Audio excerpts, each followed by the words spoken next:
founder is David Rockefeller. The organization is certified by the Royal Family of England, incredibly, and that the co-chairs are Rupert Murdoch and Lloyd Blankfein of Goldman Sachs. Rupert Murdoch is the Fox News media mogul. He owns so much of the media. Time Warner, but he also has huge stocks in Wall Street Journal. Right. He also has huge stocks in the Murdoch Children's Research Institute in Australia that conducted some of the first H1N1 trials and on little kids, and then he partnered with those trials with CSL Pharmaceuticals, which is a division of Merck Pharmaceuticals. And then when you research Rupert Murdoch, you find out his whole family's involved. James Murdoch is the overseer, non-executive director of SmithKline Beecham. His mother is also a producer of H1N1 swine vaccines. Which is the competitor, SmithKline Beecham, to Merck. So here you got Rupert overseeing Merck. You have his son James overseeing SmithKline Beecham, and then you have his mother who's in charge of the Royal Women's Family Hospital in Melbourne. So his whole family is involved in the medical industry, the hospitals, and his daughter-in-law was overseeing the trials at the Murdoch Children's Research Institute. Exactly. So what you have is a corporate shell game that allegedly we have competition in every industry, such as the pharmaceutical industry. You have Merck, the giant vaccine manufacturer. You have SmithKline Beecham, giant, Novartis.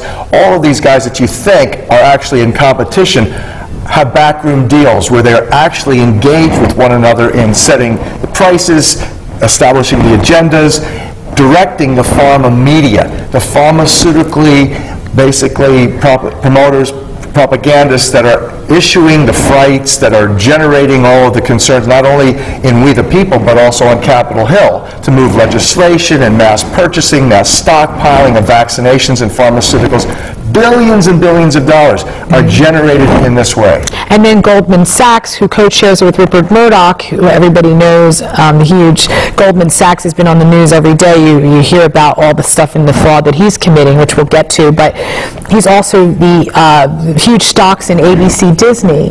And not only that, but he was Miramax Weinstein Group. Miramax, he's the one that funds Michael Moore's pictures, which is the Weinstein Company, which is produced by Disney. This area where everybody, this is particularly a liberal area, Massachusetts, Northampton, Amherst area, is very much in favor of Michael Moore. Well, gee whiz, folks, you don't realize the fact that Michael Moore's bosses who funds his films are the same guys. Exactly. The Blankfein, Goldman Sachs, Weinstein brothers. Well, he did a film against the insurance agencies, and do you think why were they? It was controlled opposition. So let's define that. That's actually called controlled opposition. Literally, they have to have some alternate voice. They have to have somebody on the left versus the right, because that's what you do. You divide the sheeple. That's the method of one of the premier methods of propaganda. If they didn't have an opposing voice, then we would all know that there's a fraud, and we would all know that there's no, quote, freedom of speech. But so you have Michael Moore funded by these guys who literally use him as controlled opposition, and he actually states what part of the truth. The Bible talks about a half-truth being a complete lie.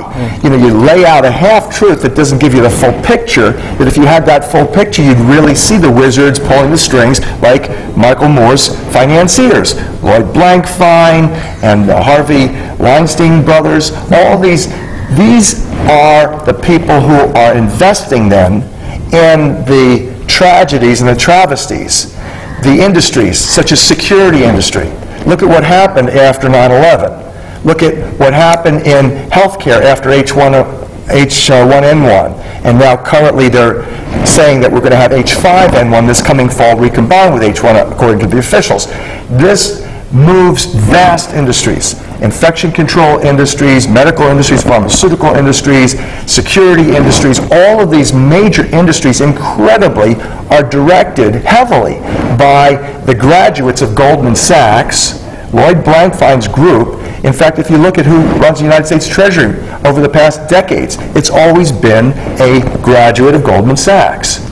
And I was going to ask you, you just did an article regarding Goldman Sachs' involvement with Corexit, this chemical that's being used on the Gulf, that some people are saying it's killing the complete Gulf of Mexico. Do you have? Actually, Goldman Sachs, along with the Blackstone Group and Apollo, they purchased Nalco, which is producing Corexit, which is a dispersant that they're putting over the Gulf right now.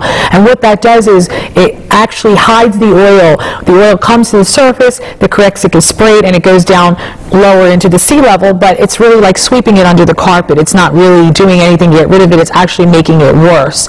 And Corexit has a reputation. In '89, during the Exxon Valdez cleanup, it has a reputation when they used a certain chemical in it called butyloxethanol 2, and that actually caused liver, kidney damages, blood in the urine to the workers who actually were in the cleanup, involved in the cleanup. There's well over 100 now people who are dead because of the cleanup operations and the problems. Exactly. Now, it's spread. As they spread the Corexit, there's going to be more public health crises. And what's hideously insane is that when you start to study Goldman Sachs and the pattern of crisis capitalism, that they're making money off of these crises, these emergencies. From 9/11, what did you see? You had the shorting of the airline stocks. Right before the 9/11. Days before 9/11 catastrophe. Right. That Goldman Sachs investors, J.P. Morgan Chase, the stock, people on Wall Street run Wall Street Journal by Rupert Murdoch and company. So they made money from that.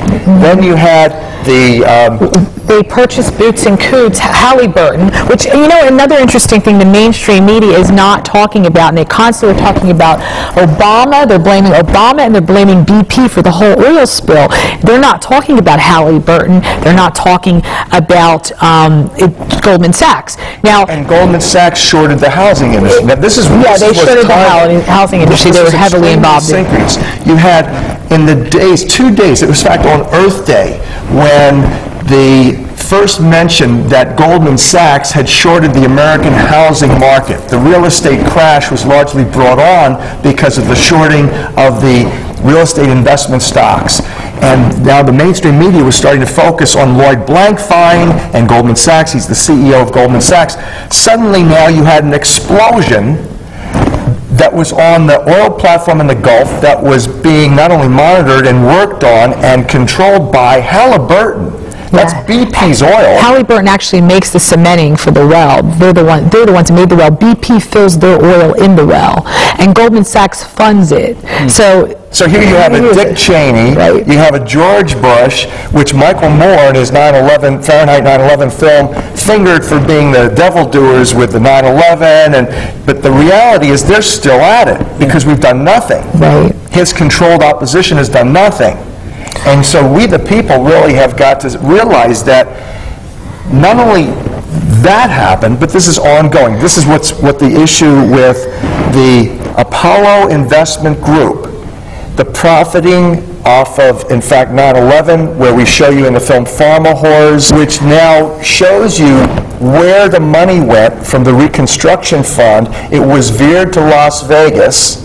And the Las Vegas MGM Harrah's Entertainment Group, the casino hotels that built the city center with the 2 Veer towers that look like they're falling into rubble. It's a virtual monument, and that's where the money, according to all the evidence, went. That's why we don't have the World Trade Center reconstructed in New York City. Because that money, if you have $11 billion, Silverstein alone had $3.5 million settlement, $1 billion settlement from General Electric, which is NBC, Comcast, General Electric.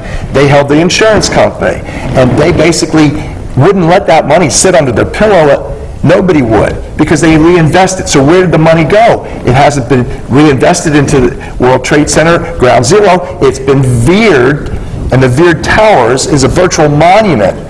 And the Apollo Investment Group, just like Sherri mentioned, is the major investors, shareholders in Corexit. So you have the Boots and Coots, major oil cleanup group which controlled by Halliburton these purchased people? 3 weeks before the oil rig blew.